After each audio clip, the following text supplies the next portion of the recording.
Okay, the last speaker of the day is Dr. Bret Schneider. He will be talking about anxiety, depression, and coping with the diagnosis of acoustic neuroma. Bret. Welcome, everybody, and thank you for having me. I'm a psychiatrist by training, specializing in biological treatments and at the interface of how a brain functions like a circuit and how people feel. I'm going to talk specifically about acoustic neuroma and some of the particular side effects of the tumor that many people are not taught about, but I think will be familiar to many of you. Will I be advancing my own slides?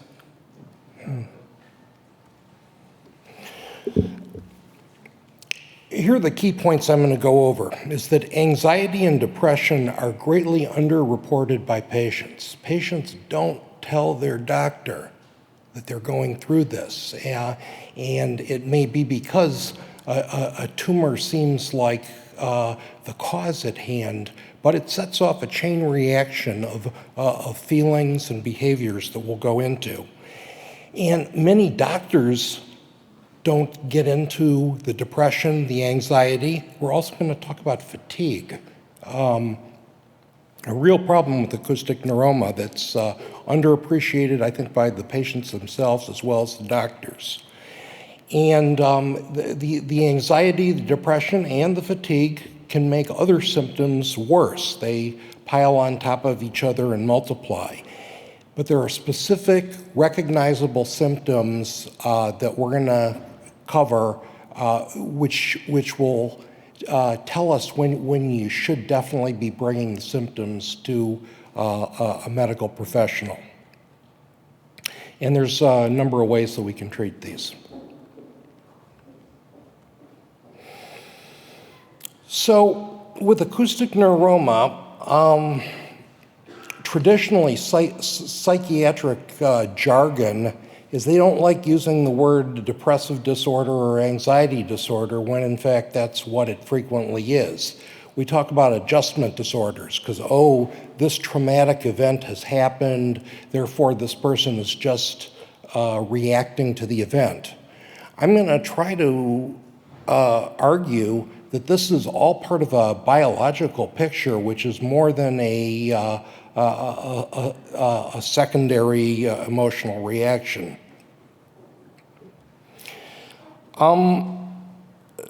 So in patients with acoustic neuroma, we find people becoming preoccupied or worried about the future. Pay special attention if you find that your pessimism is not occasional, is not offhand, but is becoming pervasive. Jittery feeling, trouble sleeping, low energy and motivation, and the inability to think clearly. These are all direct brain effects. They are not merely emotional reactions to that's happened. Here's work by Helen Mayberg in which she imaged the activity of specific brain regions. I'm going to point out to you what you're seeing here. This is a MRI scan of the brain if we were to look halfway through it in this plane. And we see that the frontal lobes, this is where reasoning, decision-making, higher thoughts gets coded in green because it's below the zero line. Things in yellow and red are more active. Things in green and blue are less active. So the frontal lobes of the brain are not functioning on all cylinders. Secondarily, there's this area called the subgenual cingulate, which is vastly hyperactive. It's burning more sugar, it's burning more oxygen, it's firing its electrical signals. So we get the shutdown of the frontal lobes that can make for the fuzzy thinking. It can make for a lack of alertness. It can contribute to the fatigue. And then this broadens area 25, which is far too active. And when we find that people recover from that depression, and this includes that associated with acoustic neuroma, that the frontal lobes, where you're doing your decision making and your reasoning, warms up, starts being more active, transmits its electrical signal to all its neighbors, and that hyperactive area calms down. This is an imaging section along the plane of my hand, and we see that these frontal lobes, as well as the temporal lobes, become overactive compared with everything else. And it's a relentless, exhausting kind of state to be in. Brain is the most metabolically active organ in the body, pound for pound. You're burning more calories when your brain does cycles, trying to reason, trying to think. It is exhausting to be in this state. So, depression and anxiety, they increase fatigue, they impair brain function, they impair your immune system. Cortisol levels go up and you don't fight off infections as well. This can increase pain, particularly if you've had an open surgery, and it sets off a cascade where many people push away the people who are closest to them in their lives, and the very people that one needs the support from get inadvertently pushed away. And with certain other diseases, like heart disease, we found that increased depression and anxiety actually reduces survival. This is probably no different in brain tumors, although we don't have all the data. So why don't patients tell the doctor, I'm depressed, I'm anxious, I'm exhausted all the time? Why not? Nobody likes to feel weak and vulnerable. You put yourself together to go into your surgeon's office for a follow-up visit. You want to show that you've got your act together, you're trying to think positively, and your pride's at stake. And there's this tendency to believe that the physical tumor, and whether it's growing or not, is all that really matters. But that's just part of the picture. So why don't doctors ask about this more often? I know Dr. Chang asks about this, as he should. Many don't. I think many surgeons, radiosurgeons, and others truly have gotten caught up in the cycle of thinking that the procedure itself is all that really matters and whether they did that properly or not. Patient doesn't seem to care. Patient didn't bring it up. I'm not going to bring it up either. And talking about emotions, even to doctors, makes them feel vulnerable. It forces other people to get in touch with their vulnerability. And that can be uncomfortable if one isn't prepared for that. The medical literature isn't good either. There is misinformation that's printed in these articles talking about, no problems with anxiety or depression. The bulk of the evidence says otherwise. Okay, so when do you know that you should get help? If you get a persistent loss of interest in things that you formerly did and that brought you joy, things that energized you no longer hold appeal for you. That's a warning sign. Certainly if it's transient, that's normal. But if you find that you just can't go back to an old hobby, There's no joy in it. This is a clue that there's something that should be looked into. Frequently and persistently tearful, a numbness or inability to focus, feeling worthless, feeling helpless. If other people tell you that you're not yourself, it's hard to hear, but important to listen. And then, of course, always, if you're having suicidal thoughts that are persistent or that you might be in any danger of harming yourself, that's time to wait and take stock and say, we have to do something about this.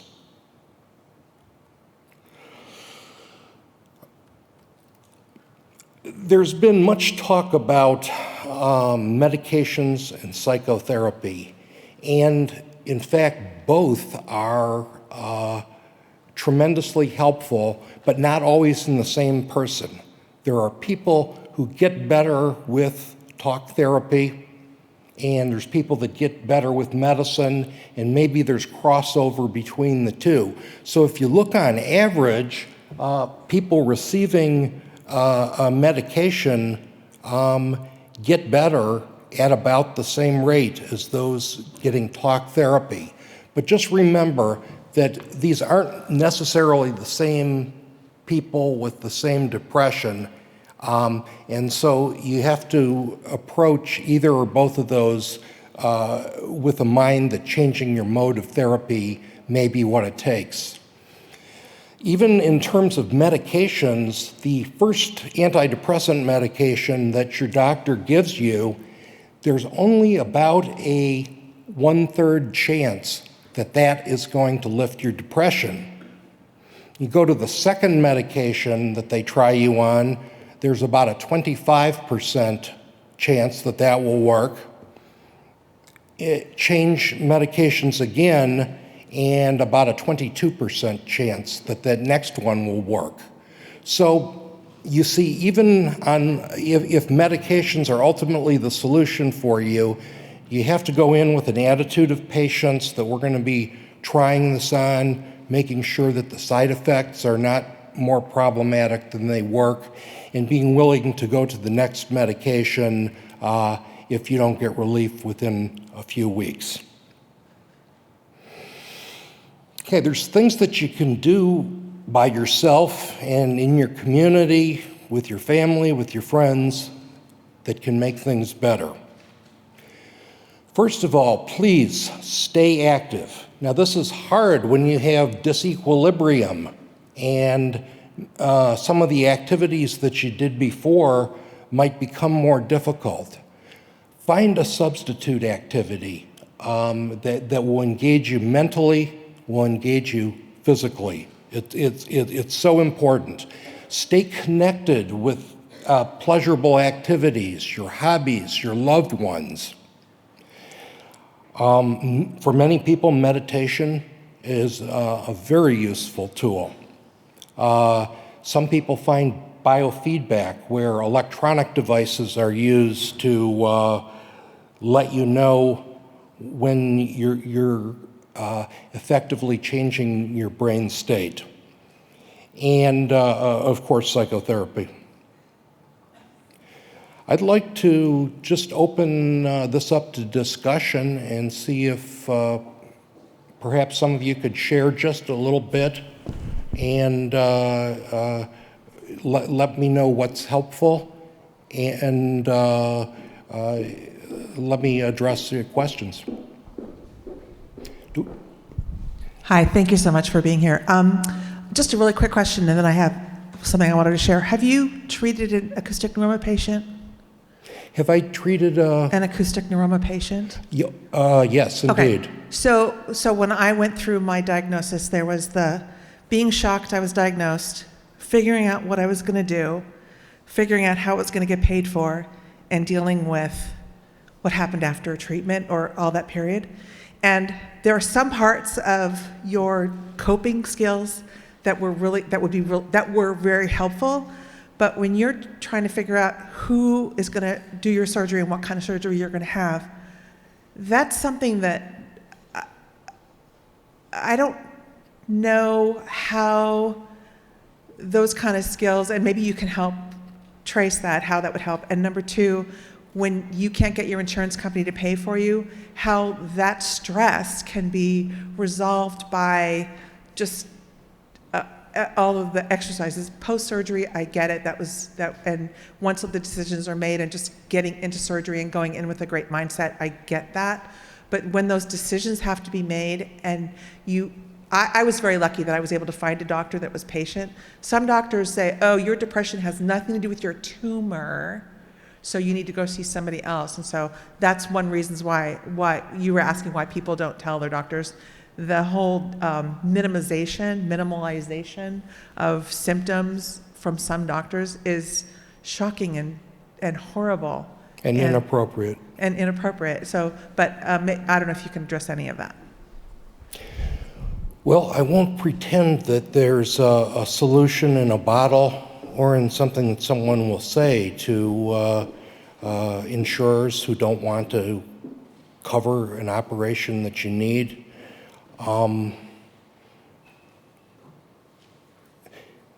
Some people have it, whether it's learned or whether it's something that's just the way they're wired, where they allow themselves to not be swept away by even the most difficult kind of circumstances.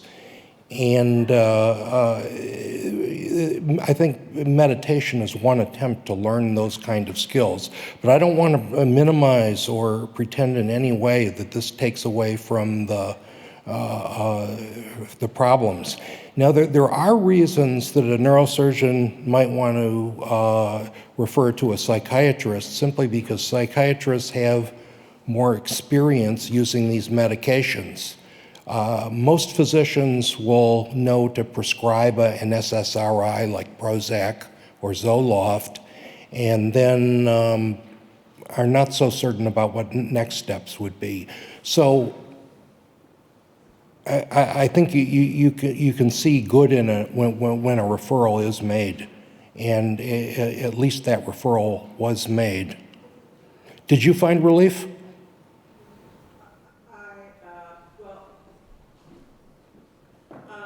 I did not go on medication, no.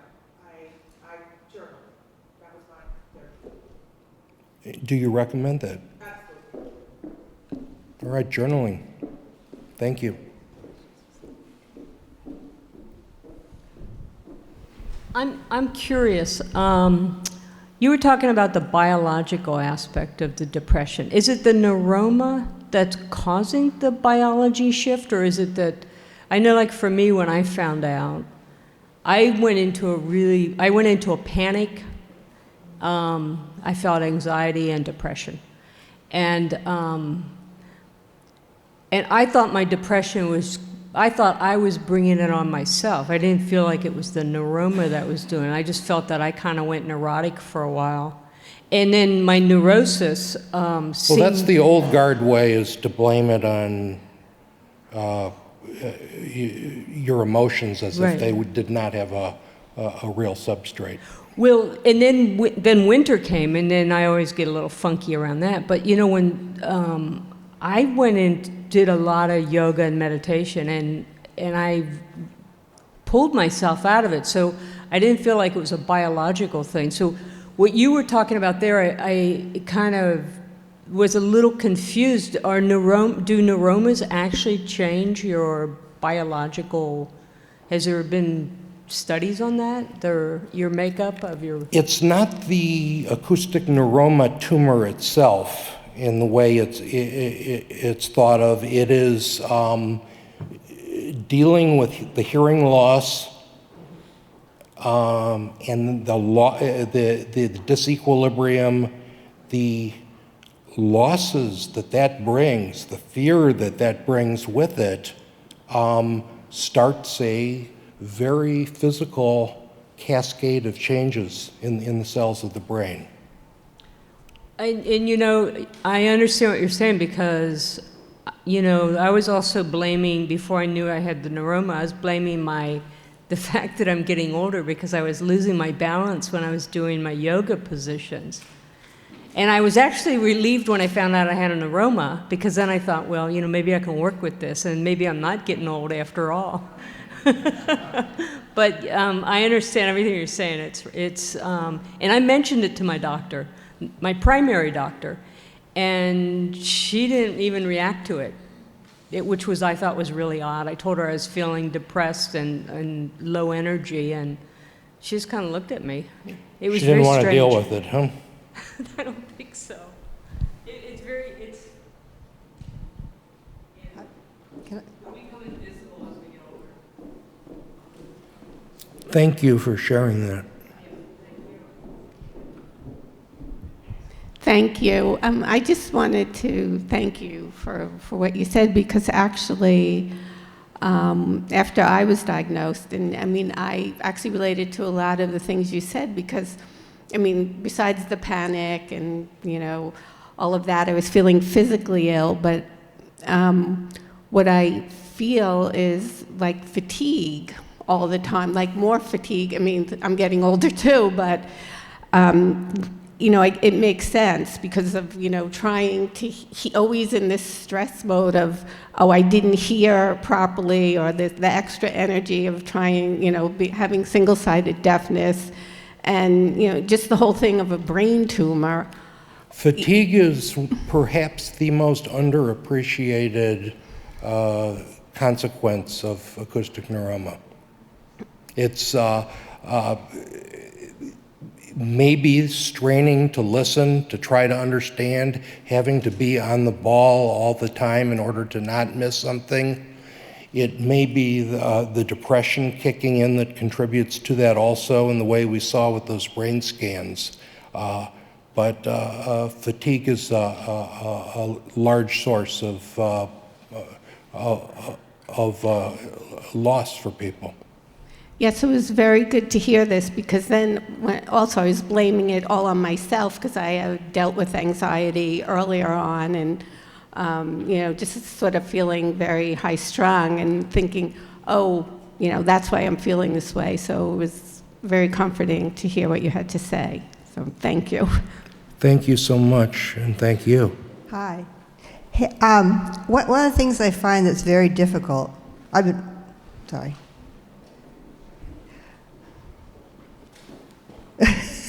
You're I looking see for you me. there. I'm sorry. I was.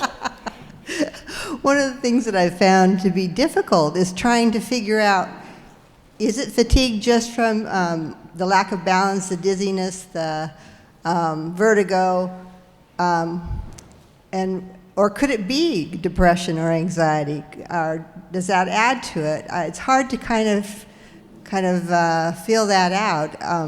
Personally, I haven't had anything that's like long term. It seems it's more transient. There'll be a few days that are very difficult. I'm overtired. My brain doesn't want to function. So can you address that a bit? I don't think there's a good way to 100% know in any given person whether the fatigue is stemming from the need to be on the ball, listening all the time because of hearing loss, the need to be cautious and to walk about in a way that's much more difficult than before, whether it's the anxiety, the stress, and the worry about what does this all mean. We know these kind of symptoms conspire together. And so I don't think I can tell you something in general that would answer the question. Thank you. Thank you.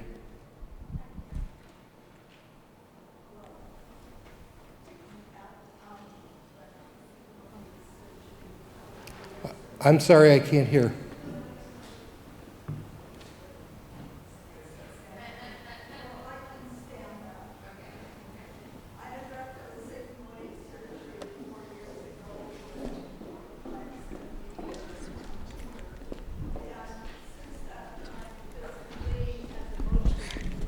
I've experienced less pain. I'm done. Oh, you're done. Okay, so I'm asking if if you've heard about that, or why I feel like that. Let me try to repeat back what I think you asked. You had open surgery for removal of a brain tumor, and now, years later, you're having symptoms, and I didn't hear what you're struggling with? Ever since, I felt less physical and less emotional pain than before that. It's a complex question to answer at this in a general way. The tumor itself can do damage. The removal of the tumor can further irritate the brain, just the process of getting this out. Medications that are taken either as antidepressants or pain relievers, or to prevent epileptic activity, which sometimes occurs in brains that have been traumatized. All these can leave people with persistent loss of energy and vigor. And of course, there's not a small number of people who have not endured the trauma that you have, who also struggle with loss of vigor and drive and joy in life. Thank you.